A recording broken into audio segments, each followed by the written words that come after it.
My name is Thomas Dreyer. I'm the pastor of Cross Culture Church, and something about our community, briefly, our name reflects our calling. We see ourselves as a church family called together by Jesus to be His cross-bearing servants with a mission of taking the good news of God's kingdom to our culture. This is how we got involved with people living on the street, and that exposed us to the big challenge of drug addiction in our city. Now, with so many opinions, all of information and all statistics available, it would be hard to measure the true extent of addiction problems in Johannesburg and in South Africa. I wonder, however, how many people move to action because of shocking statistics. The startling truth is that substance abuse, which leads to addiction, exists, and that it erodes and breaks and it kills.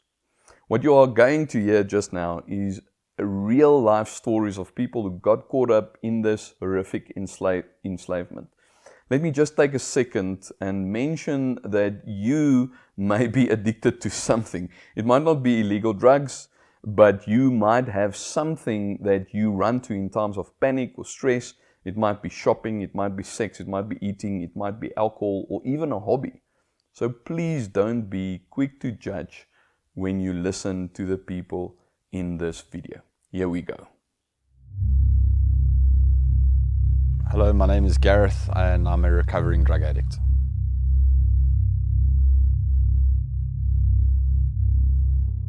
Alright, in my experience, drugs and the physical damage that has occurred to my body, over the years it has caused great memory loss, a lot of resentments towards people, family, friends, weight loss, energy loss. It's caused problems that I'm not even aware of, problems that I'm only beginning to become aware of now in recovery.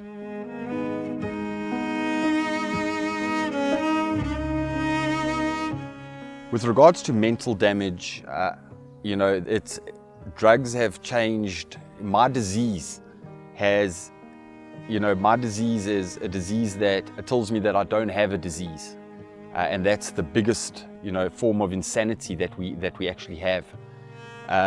Anyone else with a disease goes to a hospital and they admit that disease. My disease tells me I do not have a problem. And it affects me in a mental way, because on a daily basis, the craving is there, the want and the need to get more and more and more. In the recovery process, we actually have a saying that 1 is too many and 1,000 will never be enough.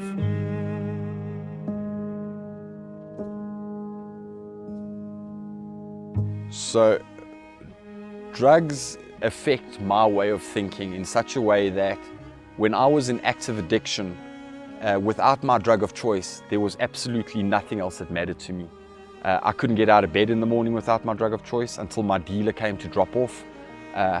I wasn't willing to wash dishes. I wasn't willing to do anything without my drug of choice.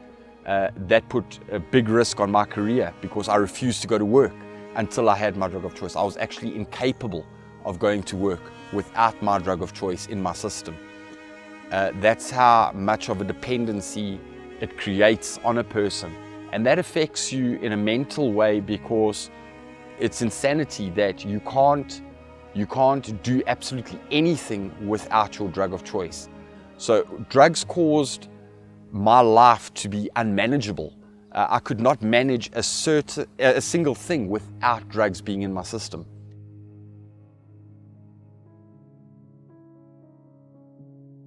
There have been a few relationships in my life that I have valued more than life itself. But with drugs in my system, those relationships have fallen into the cracks. And although I cared about them falling into the cracks, the drugs took precedence over that. One of the relationships was with my family. When my family offered help to me, I was very aggressive. The only person that didn't realize I had a drug problem was me. And for close on 11 years, I never spoke to a single family member. I was completely alone and very lonely. The only company I had was drugs. The second relationship of mine that fell down the tubes because of drugs and my drug use was that with a very, very special person in my life. And we were both using drugs at the time for our entire relationship. I supplied her with drugs, and our children suffered because of that. And because of our breakup, and it was a very, very bad breakup.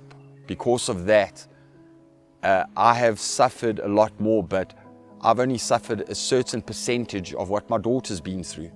I haven't seen or spoken to my daughter in close on 3 years. And that's what drugs have done.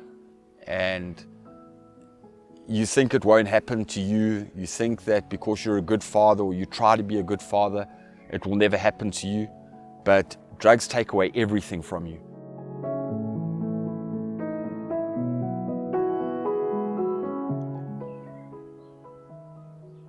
I'd say halfway through my addiction period was 22 years of active daily use. I did blame drugs. I blamed the dealers.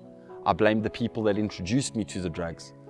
But coming into recovery, I've realized that there's never been a dealer that put a gun against my head and forced me to take drugs. There's never been a friend that forced me to take drugs. I can't blame anyone for my drug use. I can't blame anyone for my addiction. The only person I can blame for my addiction is myself.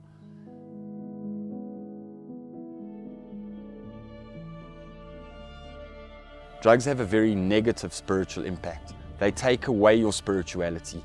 They take away your need, your want, your ambitions, your goals. Everything falls on the wayside when it comes to drugs. You know, I was angry at God. I was more than just angry at God because I lost faith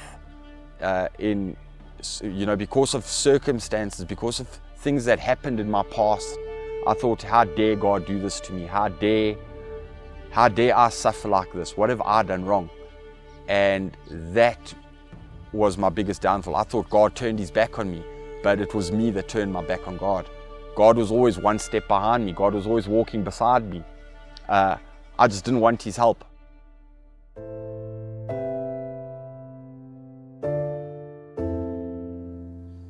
If I knew then what I know now, I would have tried my best to understand what I was taught, that drugs ruin your life, but I didn't listen. Now that I'm in recovery, I'm taking note of certain things, the weather changes, the birds chirping, people talking. There's so many different things that I'm noticing now without drugs in my system. Now that I've come into recovery, God is the most important thing in my life, because it's only by the grace of God that I'm alive today. I should be dead. It's only by God's grace that the people I've hurt, my family, my friends, are still there supporting me 100% to get through this addiction of mine. I believe you've heard how bad addiction can be, but that there's also real hope. If you want to help save people from this enslavement, let me be upfront. We need money. The challenge with bringing people to freedom is creating an environment in which they can break old and bad habits and relearn to do life on life's terms. And for most serious drug addicts, this means nothing less than a year of treatment. 3 months in primary care, 6 months in secondary care, which is a halfway house of sorts, 3 months in a sober house as tertiary care. So please support us financially to make this possible. Yes, we also need your prayer and your emotional support. So if you want more info or become involved in that way, or want to have a conversation about drug addiction, please contact us.